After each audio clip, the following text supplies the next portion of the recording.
तो आइए हम लोगों ने कल कहाँ तक पढ़ा था? अनुस्वारस्य यही परसवर्ण, उसके बाद वा पदांतस्य, यानी पदांत अनुस्वार हो उसके बाद यह प्रत्याहार का वर्ण हो तो उस अनुस्वार के स्थान पर क्या हो जाए? विकल्प से परसवर्णादिष्ट हो जाए। इसका उदाहरण क्या था? त्वम धन करोश बराबर क्या हुआ था? त्वं करोश। ये प्रकरण कल हम लोगों ने अधीत किया था। और आज का प्रकरण क्या है? आज का सूत्र है मोराज समः क्वौ। मो राज समः क्वौ। इसका सूत्र क्रमांक क्या है? 25 या 24, किसी में 25 दिया होगा, किसी में 24 दिया होगा। चलिए अब यहाँ देखिए कहता क्या है कि कल तक का जो प्रकरण था वो वहाँ तक पूर्ण हो गया था। आज से एक दूसरा नया प्रकरण शुरू होगा। इसमें विभक्ति को सबसे पहले देखते हैं। तो इसमें मोह में कौन सी विभक्ति है? राज में कौन सी है? और समः में और कौ में। मोह में कौन सी है? राज में, समः में, कौ माने सप्तमी। यानी राज और कौ ये दोनों विशेष विशेषण बन जाएंगे और समः और मोह ये क्या हो जाएंगे? ये भी विशेष विशेषण हो जाएंगे। तो इसमें वृत्ति में लिखा गया है कि क्युअन्ते राजते परे समो मत्स्य मा एव स्यात्। क्विब अन्ते यानी ऐसी धातु जिसके अंत में क्या हो? क्विब प्रत्यय।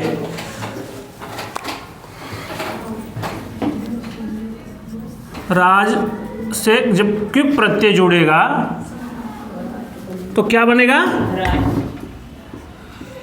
इस क्विब का सर्वापहारी लोप हो जाता है, यानी ये पूरी तरीके से लुप्त हो जाता है। 5 या 6 प्रत्यय ऐसे हैं जिनका सर्वापहारी लोप होता है। क्विप, क्विन, च्वी और बिट, विन, स्वी, इतने प्रत्यय ऐसे हैं जिनका सर्वापहारी लोप हो जाता है, यानी इनमें कुछ बचता नहीं है। तो राज धातु से जब क्विप प्रत्यय लगा तो क्या बना? राज ही रह जाएगा। चूंकि ये जो है सर्वापहारी लोप होकर के चला जाएगा तो राज भर ही बचा रह जाएगा। ठीक। उसके बाद आता है ब्रश्च, भ्रश्च, सृज, मृज, यज, राज, छसाम, सह। तो ये कहता है इस जकार, राज धातु है ना, जैसे ब्रश्च, भ्रश्च, सृज, मृज, यज, राज, राज आया ना, तो राज के जकार को मूर्धन्य सकार आदेश कर देता है। इसको क्या कर देता है? मूर्धन्य सकार आदेश। ब्रश्च, भ्रश्च, मृज, यज ऐसे करके है, राजत, छसाम, सह, इसको मूर्धन्य सकारादेश कर देता है। तो क्या बन जाएगा? ये बन गया। अब इसके बाद एक अगला सूत्र है, कौन सा लगेगा? अगला सूत्र कौन सा लगेगा? नहीं, अभी इसका प्रकरण नहीं शुरू हुआ है। अभी बस केवल राज से क्विप प्रत्यय जोड़ने पर कैसे वो उसका रूप बनता है ये बताना चाह रहा हूं मैं, फिर मैं उसको बताऊंगा। मूर्धन्य सकारादेश हो गया तो इसके बाद कौन सा सूत्र लगेगा? ष्टुत तो लगेगा तो बाद में ष्टुना सह का योग भी तो होना चाहिए। अगला सूत्र एक हम लोगों ने पढ़ा था, झलाम जसवंते। झलाम जसवंते कहता क्या है? पदांत झल हो,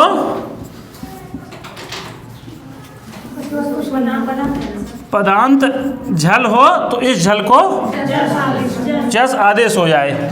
तो झल में क्या ये आता है? झल माने च, छ, ज, झ, चौथा वर्ण है तो चौथा चौथा, तीसरा तीसरा, दूसरा दूसरा, पहला पहला, स, स, श, तीनों आते हैं। तो इसके स्थान पर क्या हो जाए? जस माने ज, ब, ग, ड, द, इनमें से ही कोई एक हो जाए। अब यहां बताइए कौन सा होगा? कैसे? हाँ, हम स्थानांतर तमह से जब इसका सबसे निकटतम खोजते हैं तो ऋतु रसाणाम मूर्धा, ये मूर्धा स्थानीय है, और इसमें डकार जो है ये भी मूर्धा स्थानीय हो गया। ठीक, तो यहाँ पर क्या आ जाएगा, केवल डकार बच जाएगा, ये बचा है। ठीक है, अब एक और अगला सूत्र है जो चर करता है। रामात में जो सूत्र लगता है कौन सा है, वो है वावसाने। वावसाने कहता क्या है, अवसाने झलाम चरह शिहु, ये विकल्प से करता है। अवसाने झलाम चर, तो चर में ये हो जाएगा तो क्या बन जाएगा, राट भर बचेगा। क्या बनेगा, यही बनेगा, ये विकल्प से है, और राड ये नित्य बनेगा। अब हम यहीं से देखते हैं इसकी प्रक्रिया। सम उपसर्ग है, राट ये है। ठीक, यहाँ प्रक्रिया ये होकर के आई है इसमें, राट में, ये समझ में आ रहा है। अब देखिए कहता है कि इसको थोड़ा सा मिटा करके मैं इसको भी बना देता हूँ।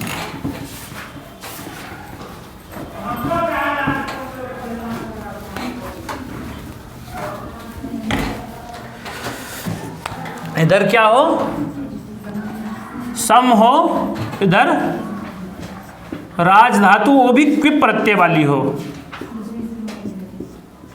ठीक, तो इस सम के मकार को क्या रह जाए, मकार ही रह जाए, बस यही कहता है। यानी इस म को म ही रह जाए। ठीक है, अनुस्वार नहीं होगा। इसके पहले जब आया था मोनुस्वार, मोनुस्वार कहता क्या था, पदांत म को बाद में क्या हो, हल हो, तो उसको क्या हो जाए, अनुस्वार हो जाए। तो यहाँ ऐसी स्थिति है, सम ये क्या है, उपसर्ग है। उपसर्ग कैसे है कि बाद में धातु है।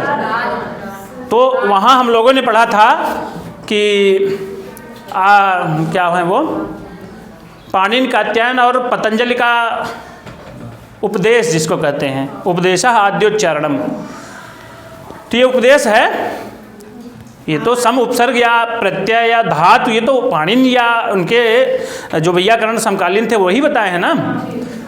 तो ये है, इसके बाद में क्या है, रकार है, तो वो उसमें आ रहा है, हल में आ रहा है ना, तो इसको अनुस्वार हो जाना चाहिए था, नहीं होगा। क्यों नहीं होगा, ये सूत्र बताता है, लेकिन यहाँ हो जाना चाहिए था। जो मोनुस्वार कहता क्या है कि अनुस्वार को, माँ को अनुस्वार हो जाए बाद में कोई व्यंजन वर्ण हो तो माँ को अनुस्वार हो जाना चाहिए, तो बाद में व्यंजन है, लेकिन नहीं हुआ। ये कहता क्या है कि मह, यानी माँ के स्थान पर राज, ये राज धातु हो, और कैसी हो, कौ, यानी क्विप प्रत्यय से युक्त राज धातु हो, तो सम के मकार को मकार ही रह जाए, बस यही कहता है। हाँ, क्या चीज, हाँ, उसका निषेध हो जाएगा, वही चीज, तो यही उसको बाधित कर दे रहा है, मोनुस्वार को ये रोक दे रहा है। ये केवल राज धातु, और वो राज धातु कैसी हो, क्विप प्रत्यय से युक्त, इसी की बात करता है, अन्यत्र की बात ये नहीं करता है।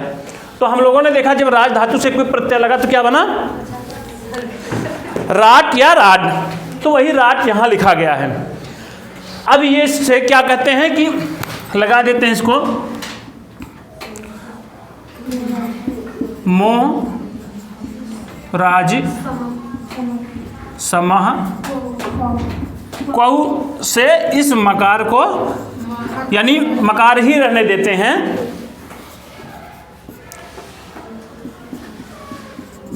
ये हो गया। अब इसको जोड़ देते हैं तो क्या बन जाएगा,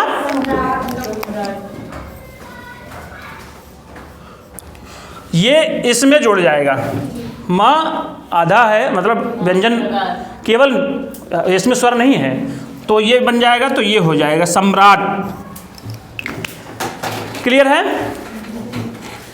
ये कहता क्या है कि राज धातु क्विप प्रत्यय वाली बाद में हो, तो सप्तमी है, तो सम, यानी इस सम के मकार को समह सम के मह मन मकार को क्या हो जाए, माँ ही रह जाए। मोनुस्वार से मह की अनुवर्तन आता है, ठीक, यानी अनुस्वार नहीं होगा। फिर यहाँ हमने देखा कि सम उपसर्ग उर्वक राट धातु, यहाँ उपसर्ग है ये, क्यों? क्योंकि ये बाद में धातु के साथ संयोज्य है। अगर मान लीजिए सम ऐसे ही दे दिया जाता तो वहाँ क्या होता? मान लीजिए मैं यहाँ सम लिख देता हूँ, दूसरा शब्द होता तो नियम लागू होता, लेकिन राट धातु रहेगा। लेकिन मोनुस्वार लागू होता है नष्ट पदार्थ से। किसमें? इसमें सम नश्चा पदांत से झल, उसमें कहता क्या है? मतलब ये सम जो है हमारा, ये कहना मतलब सम ये पदार्थ है। हाँ बिल्कुल। देखिए इसमें मैं बता रहा हूँ, जैसे इसमें ये कहा गया है सम, तो सम ये कब है?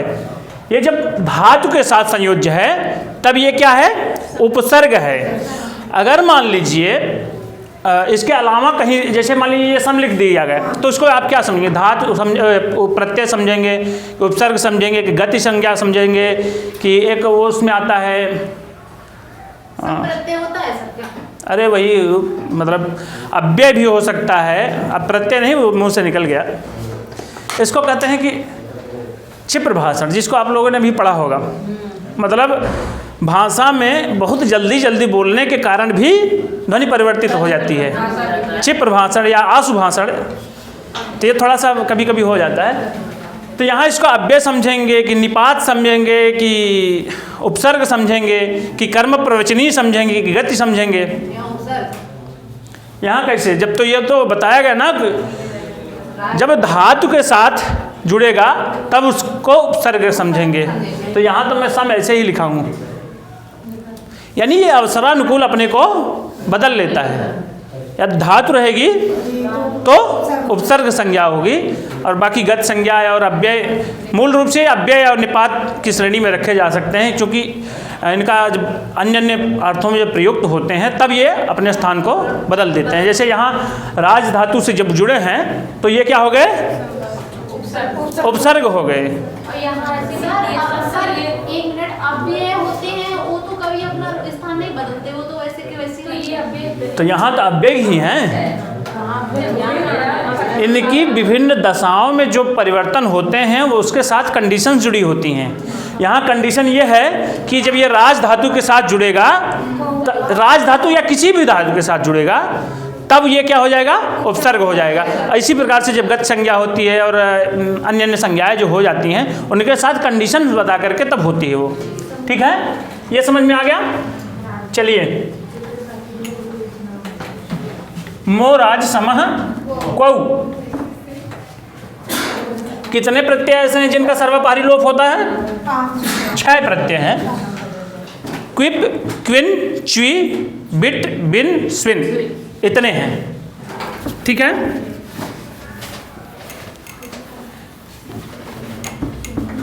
च्वी प्रत्यय किस अर्थ में आता है? अभाव अर्थ में। अभाव अर्थ में नहीं,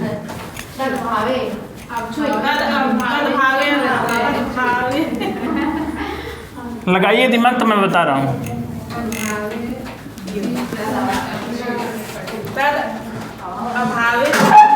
तद अभावे में नहीं, अभूत तद भाव।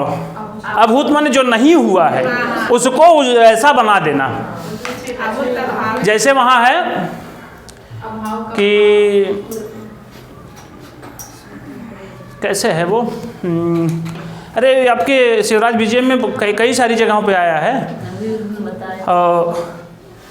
कलुषी करोति, जैसे अकलुषम कलुषम करोति इति कलुषी करोति। हाँ, जैसा किसी चीज़ का अभाव है, जैसे मान लीजिए वो कलुष नहीं था, उसको कलुषित बना दिया जाता है, वही अभूत तद्भाव है। और जैसे वहाँ है सुकनासोपदेश में बहुत आया। हाँ, सुकनासोपदेश में ढेर सारी जगहों पे आया है। और जैसे आपके शिवराज विजयम में आया है, कैसे है,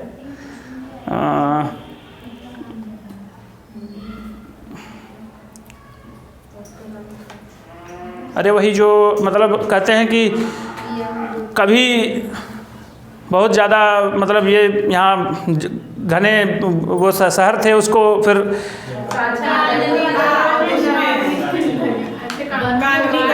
हाँ काननी करोती। वो लाइन कैसे है आप लोग याद करिए।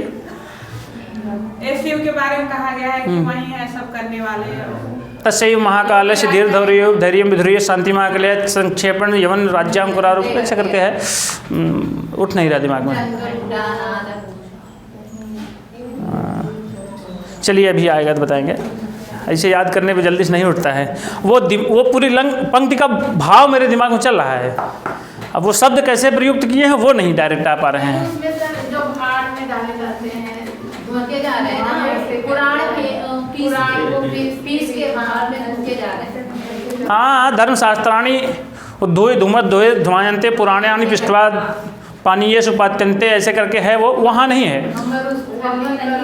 हाँ मरुस्थली करोती, अमरुस्थलम मरुस्थलम करोती तो मरुस्थली करोती, जो मरुस्थल नहीं है उसको मरुस्थल बना देना, यही च्वी प्रत्यय का। ऐसे प्रयोग आपके उसमें भी हैं सुगनासोपदेश में। चलिए ये हो गया मोराज समकवऊ। सम्राट हम लोगों ने सिद्ध कर लिया कैसे बना। चलिए अब अगला है हेम अपरे वा। क्या है? हेम अपरे वा। हे मपरे वा, ये इसका क्या क्रमांक है? 8 तो 8 3 26। हे माने सप्तमी, मपरे माने सप्तमी, वा माने विकल्प से। ये कहता है क्या है कि हकार हो उसके बाद क्या हो? म हो, उसके पहले क्या हो? मकार हो। मोनुस्वार से, मोनुस्वार से इसमें अनुवर्तन आता है किसका? मह का। ये कहता क्या है कि ह परे मकारे, माने ह उसके पर में क्या हो? मकारे। यहाँ ह है पहले उसके बाद म है, ऐसी स्थिति है। और फिर कहते हैं कि मोनुस्वार से जो मह आया है, यानी म के स्थान पर इसके पूर्व में क्या हो? म हो, तो उस म को क्या हो जाए? म आदेश हो जाए।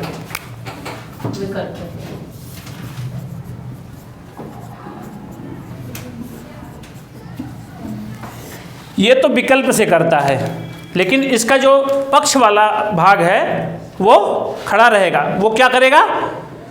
मोनुस्वार। मोनुस्वार करता क्या है? माँ को क्या कर दे? अनुस्वार कर दे, वो स्थिति भी बनेगी। अब इसका उदाहरण देखिए। उदाहरण क्या है? किम धन मलयति,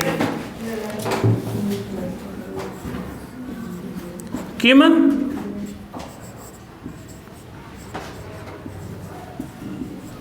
मलयति माने क्या होता है? मलय पर्वत। मलय नहीं, हमल है, मा है ना, मलयति लेक्स के अर्थ में आया है क्या? नहीं। किम मलयति माने क्या हिलाता है? हिलाने के ये हिलाने के अर्थ में क्या हिलाता है। इसके अब यह इस नियम को देखिए, यहाँ फिट एकदम बैठ रहा है कि नहीं। इधर क्या है? मकार है, इसके बाद क्या है?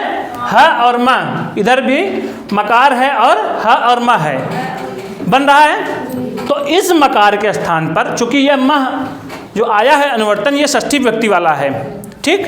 तो इस मकार के स्थान पर क्या हो जाए? विकल्प से म हो जाए। तब क्या हो जाएगा? किम मलयति, एक मनुस्वार हो जाए। किम मलयति। ये स्वर से वियुक्त मकार है, उसके बाद स्वर से वियुक्त हकार है, बाद में माँ है, बन गया किम मलयति, ये संयुक्त होने पर। लेकिन जो ये पक्ष था मोनुस्वार का था, क्या था कि बाद में कोई हल हो यानी व्यंजन हो तो मकार के स्थान पर क्या हो जाए? अनुस्वार हो जाए। किम मलयति, ये बन गया एक और ये बन गया एक। ये कैसा है? वैकल्पिक है, ठीक है। ये नियम कहा क्या कि हे यानी ह हो फिर म परे, यानी ऐसे मपर वाला हकार कहाँ हो, बाद में हो। तो उसके पहले मोनुस्वारा से जो मकार मह का अनुवर्तन आया था, तो उस म के स्थान पर म हो, कैसे, विकल्प से। तो यहाँ ये बन गया, तो म को क्या रह गया, म ही रह गया।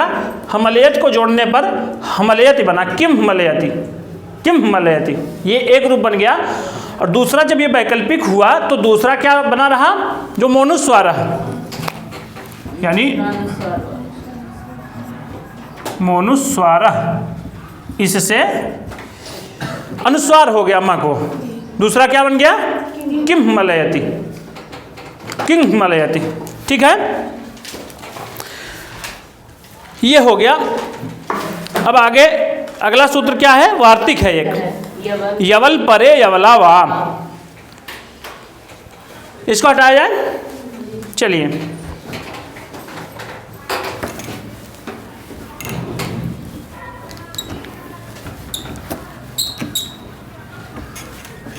अच्छा, आप लोग KBS पढ़ रहे हैं, उनमें से कोई,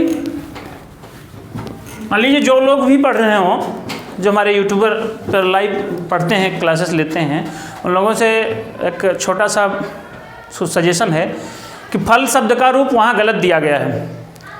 हे फलम लिखा गया है संबोधन में, संबोधन एक वचन में हे फलम लिखा गया है, वहाँ गलत है।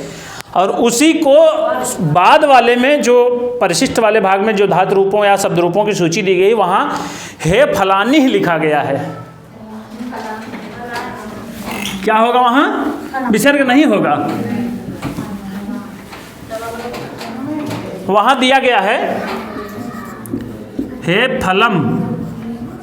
एक और है ना, उसमें दो प्रसेवना दिया है, तो हाँ दो प्रसेवना का दिया है ना, वृद्धा उपसेवना, हाँ, वो सही है, वृद्धा करके दिया है। वृद्धोपसेविना, हाँ, इसका वृद्धाधन उपसेवना दिया है। वृद्धाधन उपसेवना, तब वो गलत है, वृद्धाधन उपसेवना ये होगा ऐसा। कैसे ही होगा? हाँ, तो वहाँ दूसरा क्या है, फलानी, ये भी दिया गया है बाद वाले में। पहले वाले में ये गलत है, बाद वाले शब्द रूप में ये गलत है, लास्ट वाले विसर्ग नहीं रहेगा। तो इसमें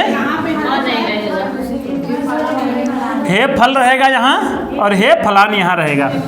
ठीक है, सेम उसी वाले, सेम उसी में नहीं दिया गया है, व्याकरण विधि में दिया गया है। व्याकरण विधि किसमें, ये वृद्धोपसेवने वाला। हाँ, और उसमें 2-3 जगह और गलतियाँ हैं, मैं टिक किया हूँ।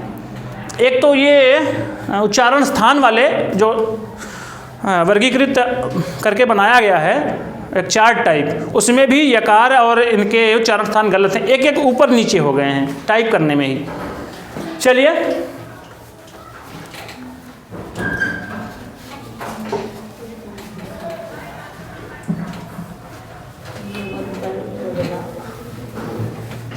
और एक जगह और दिया गया है स्त्री प्रत्यय में। स्त्री प्रत्यय में आचार्याणी लिखा गया है, लेकिन उसमें आचार्या और आचार्यानी बनता है। आचार्यादड़त्वम च, ड़कार वहाँ वर्जित किया गया है, आचार्यानी ये पद बनता है।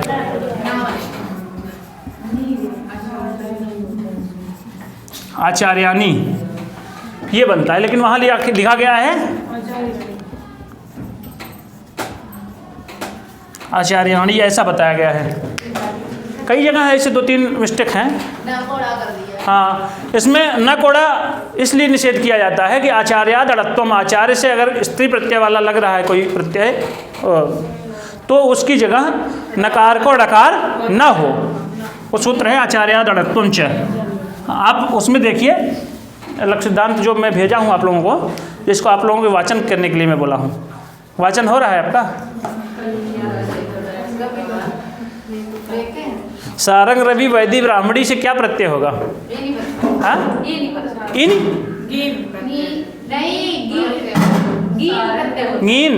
हाँ, सारंग रवि वैदी ब्राह्मणी, गीन।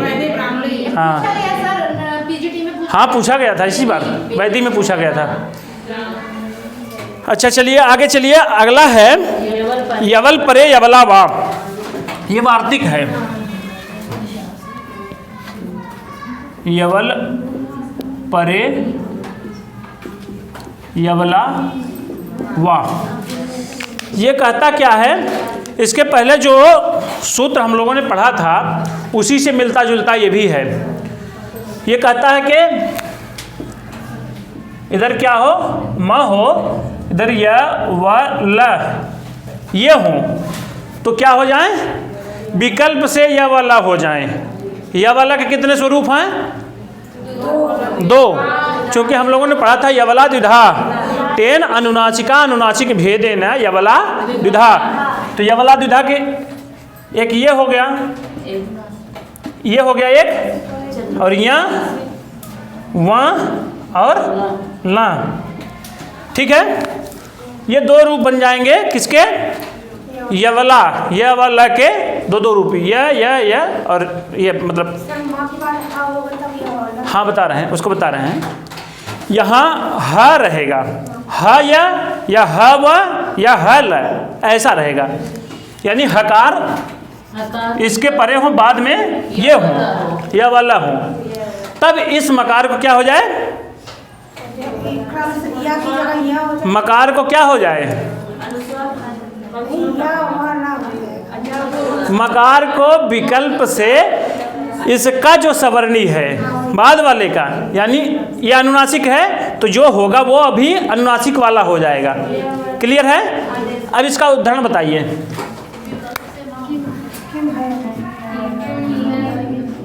किम धन या है, हा है उसके बाद यह है, यहाँ पहले है उसके बाद यह हो या वह हो या ला हो, इनमें ये सब मान लीजिए कर दीजिए ऐसे। तो इधर देखिए मिल रहा है, म है, इधर म भी है, फिर उसके बाद ह है या यह है, दो संयुक्त होने चाहिए, ह या हो या ह व हो या ह ला हो। उस जिसके पहले हम लोगों ने क्या पढ़ा था? हाँ माँ। ह और माँ को तो बता चुके, उसको क्या रह जाए? माँ ही रह जाए। अब इसके बाद माँ को क्या हो जाए? या माँ ला, यानी अनुनासिक। यह अनुनासिक है ना, ये अनुनासिक युक्त है ना, चूंकि जो पंचम वर्ण हैं वो अनुनासिक कहे जाते हैं। तब इसके स्थान पर क्या हो जाए?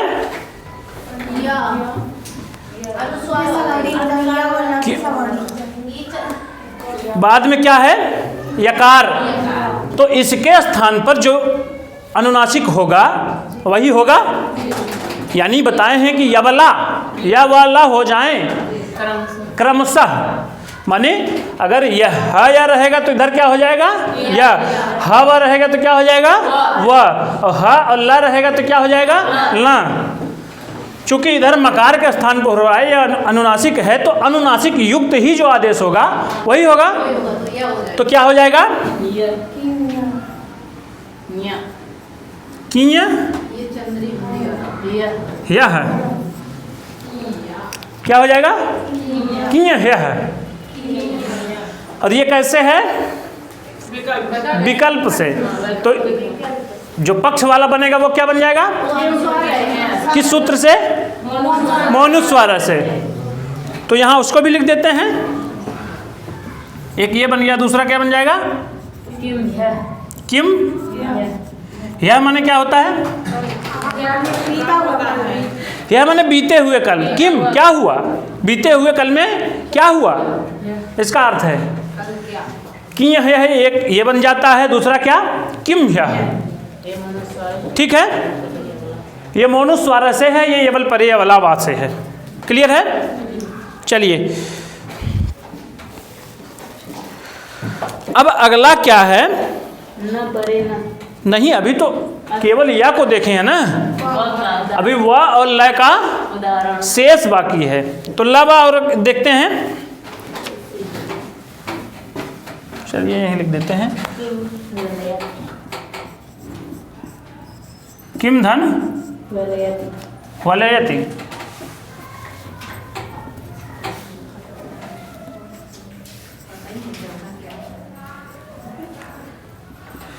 बाद में क्या है? ह और व, और इधर क्या है? मकार है, यानी ये जो नियम बताया गया है ये मिल रहा है, तो इसके स्थान पर क्या हो जाएगा, ये हो जाएगा, यही होंगे तीनों।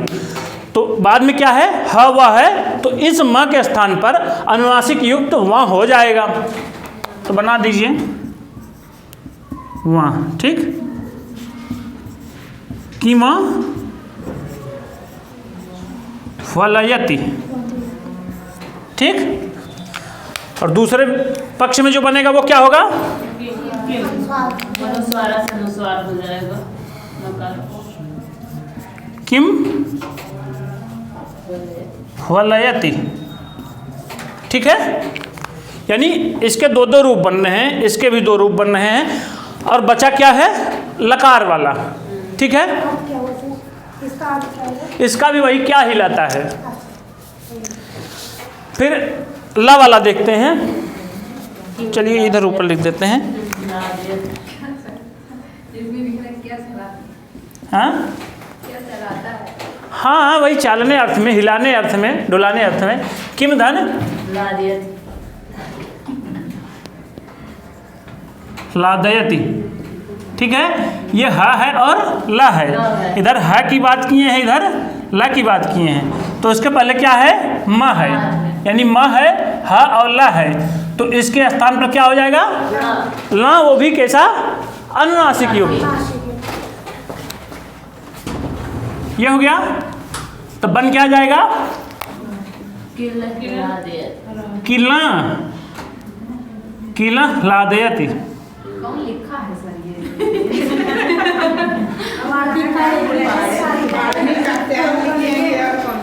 बताइए आप लोग, कौन लिखा है इसको। कात्यायन है, वाटिका कात्यायन का दूसरा क्या नाम है, वररुच। बहुत ध्यान रखिएगा, तो इसको वररुच जी ने लिख दिया है।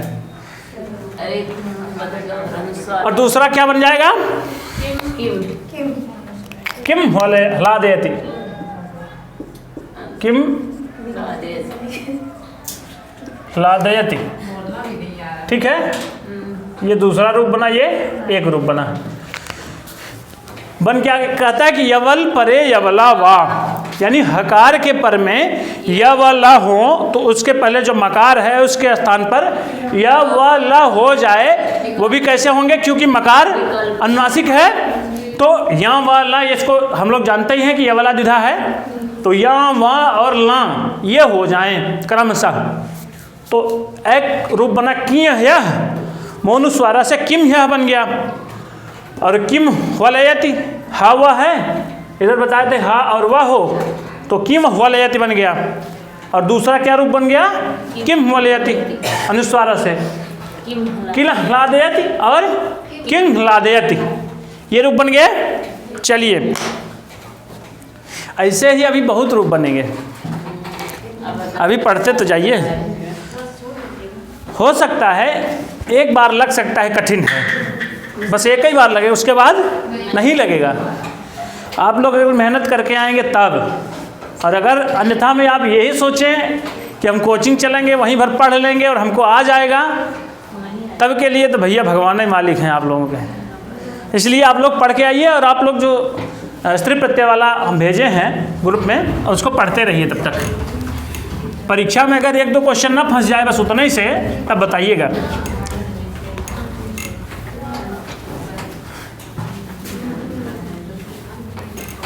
मैं कह रहा हूँ अगर हमको 20 लाइन पढ़ने से, और 20 लाइन वो भी इससे इतनी बड़ी से ज़्यादा नहीं है, जिसमें मैं समझता हूँ 20 वर्ण से ज़्यादा एक सूत्र में नहीं है। अगर 20 लाइन के 20 श्लोक पढ़ ले रहे हैं, 20 सूत्र पढ़ ले रहे हैं, अगर उससे हमारा एक या दो क्वेश्चन बन जा रहा है, तो इसका मतलब ये है ना कि पेपर हमारा आउट हो गया है क्वेश्चन का।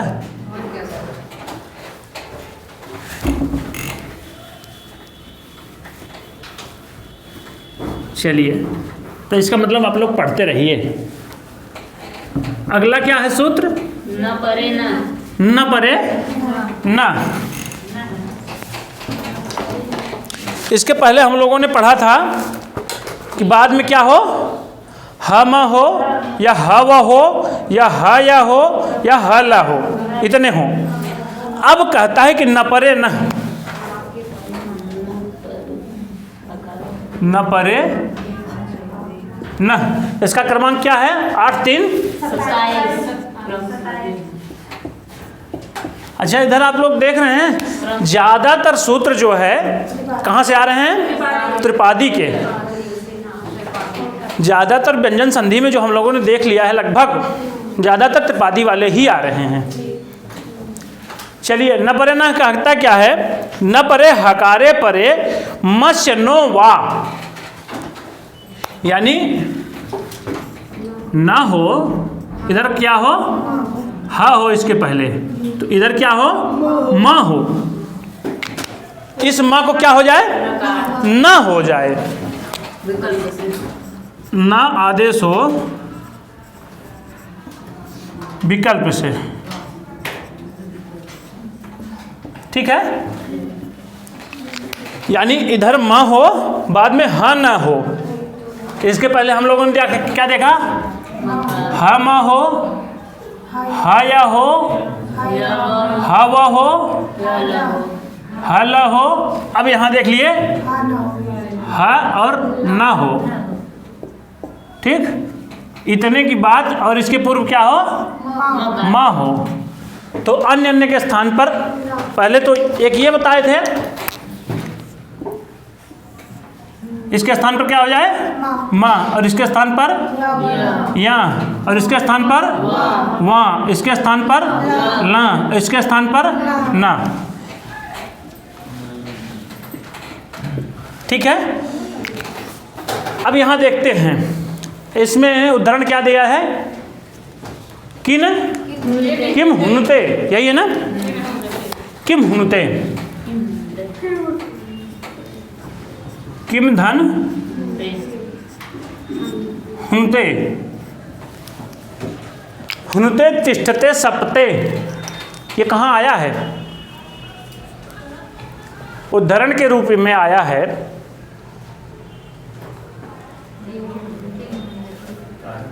फिर से बोलिए सर। किम हुनते किम तिष्ठते सपते वा, कारक में भी आया। कारक में ही आया है। किस प्रसंग में आया है?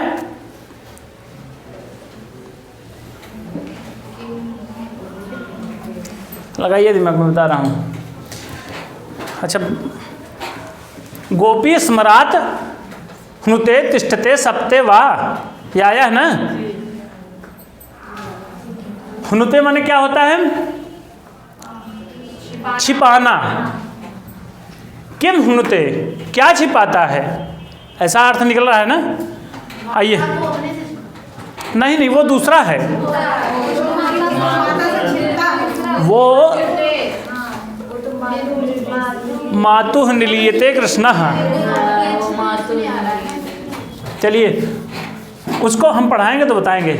उसमें जो ये आया है, हम मूल रूप से यही चिंतन कराना चाह रहे हैं कि ये कहाँ और आया है, ऐसा आपके दिमाग में उठ करके आ जाना चाहिए। जैसे हुनुते आया, तो इसका मतलब हम लोग कारक में भी पढ़े थे, हुनुते तिष्ठते सपते वा। गोपी काम पीड़ा के कारण कृष्ण से छिपती है, कृष्ण को उलाहना देती है, कृष्ण से उलाहना, सपने माने उलाहना देना, हुनुते माने छिपना, और तिष्ठते माने रुकना, ऐसा अर्थ है। इधर बताए हैं माँ है, बाद में हा और ना है इसमें। तो इधर भी देखिए नियम में माँ है, बाद में हा और ना है, तो इस माँ के स्थान पर क्या हो जाए? ना हो जाए। वो भी कैसे? विकल्प से। माँ को क्या हो गया? किन हुनुते, ये हो गया।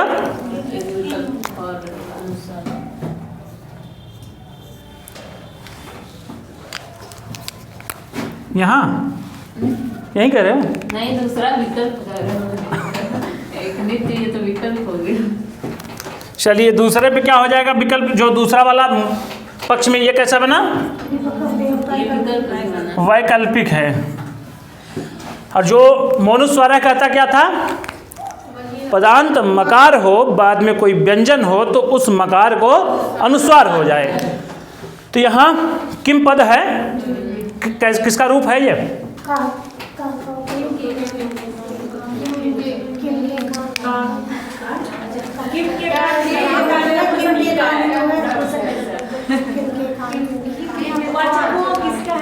इसका रूप कहाँ चलता है?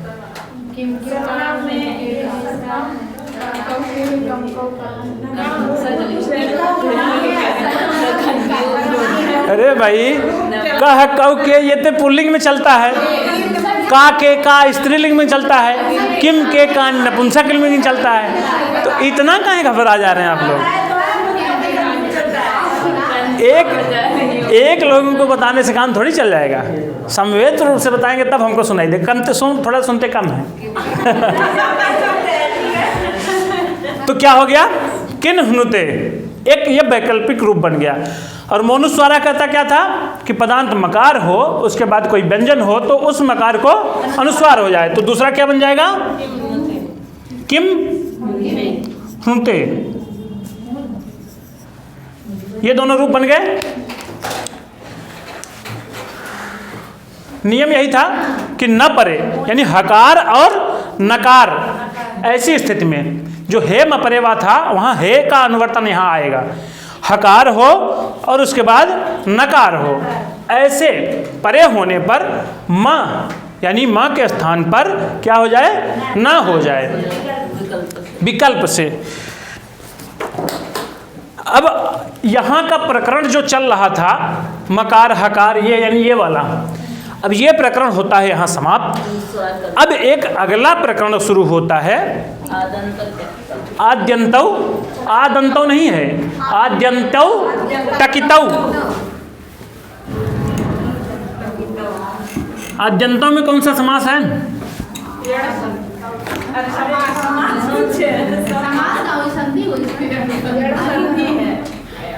अरे आद्यन्तों में संधि भी है, समास भी है।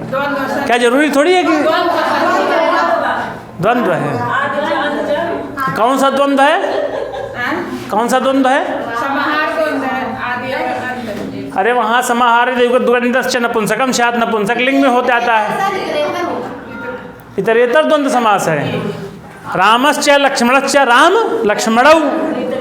अब मान लीजिए राम लक्ष्मण भरत शत्रुघ्न हो, तब क्या हो जाएगा? राम लक्ष्मण भरत शत्रुघ्न, बहुवचन में चला जाएगा। चलिए, समाहार नहीं होगा तब भी समय हो गया। बस एक सूत्र मात्र एक। आज के प्रकरण जो कल शुरू होने वाला है उसको थोड़ा सा आज पहले हम देख लेंगे तो कल आसानी होगी। सूत्र क्या है? आद्यन्तौ टकितौ। टकितौ नहीं, तौ नहीं, तौ टकितौ। आद्यन्तौ टकितौ। यहाँ आदिश्च अंतश्च,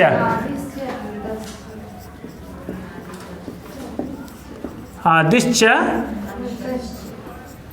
अंतश्च। आदि माने आदि, अंतश्च माने अंत। अब टकितौ में कौन सा समास है? इसकी वृत्ति में लिखा गया है टित कितौ यस्योक्तौ तस्क्रमाद् आद्यन्तावयवौ स्तः। इसी में लिखा गया है ना, देखिए, टित कितौ यस्योक्तौ तस्क्रमाद् आद्यन्तावयवौ स्तः। ट और यानी टित है और दूसरा क्या है? कित है। अब ये आगम होता है। आगम माने जानते हैं? एक तो हम लोगों ने पढ़ा था कि आदेश और आगम। आदेश कैसा होता है? शत्रुवद आगम, माने उसको हटा करके खुद बैठ जाता था। लेकिन जो आगम होगा वो मित्रवद होगा। तो यानी जैसे दो पद है, ये पूर्व पद है, ये उत्तर पद है। इसको परपद भी कहा जाता है, बाद वाला पद। तो ये जो आगम होगा ये इन वर्णों के किस स्थान पर होगा, किसके स्थान पर होगा आगम, ये मामला फंसता है। तो यही ये निर्धारित करता है यदि वो आगम टित है। टित माने जिसमें ट की संज्ञा हो गई हो, वो टित है तो कहाँ बैठेगा? आदि में। और जिसमें कित की यानी ककार की संज्ञा होगी वो कहाँ बैठेगा? अंत में। टित का उदाहरण कैसे बताइए एक दो ठो। जैसे अट, अट का आगम होता है और क्या? सूट और धूंट। अब वह मामला धूंट वाला आएगा आगे। सट धन धूंट धन संतः, सटत संतः बनेगा। और कित में कौन कौन से हैं? जैसे पुक, ये अनुनासिक युक्त रहते हैं। पुक, डुक और तुक। तुक, तुक या तुक अनुनासिक युक्त रहता ही है, क्योंकि वहाँ बताया है ना उपदेशे अच अनुनासिक, यानी उपदेश अवस्था में जो अनुनासिक युक्त स्वर होगा उसी की इत संज्ञा होगी। इसमें देखिए टकार इस संज्ञक है, टकार इस संज्ञक है, टकार इस संज्ञक है, और यहाँ क की संज्ञा है, ये भी है, ये भी है। तो ये कहाँ बैठेगा? कहते हैं कि आदिश्च अंतश्च इति आद्यन्तौ। कहाँ किसके? यदि टित होगा तो कहाँ बैठेगा? आदि में, और कित होगा तो अंत में। बस यहाँ आज का प्रकरण अब समाप्त होता है। इसको आप लोग देख करके एक बार तब आइएगा, कल यहीं से पाठ को शुरू करें। हाँ, कल दरअसल छुट्टी रहेगी केवल हमारी क्लास की, मैं अवेलेबल नहीं रहूँगा, और बाकी सर लोग जो भी रहेंगे ये अपना दायित्व का निर्वहन करेंगे। ठीक है, चलिए आज के लिए धन्यवाद। सर शादी में जा रही क्या?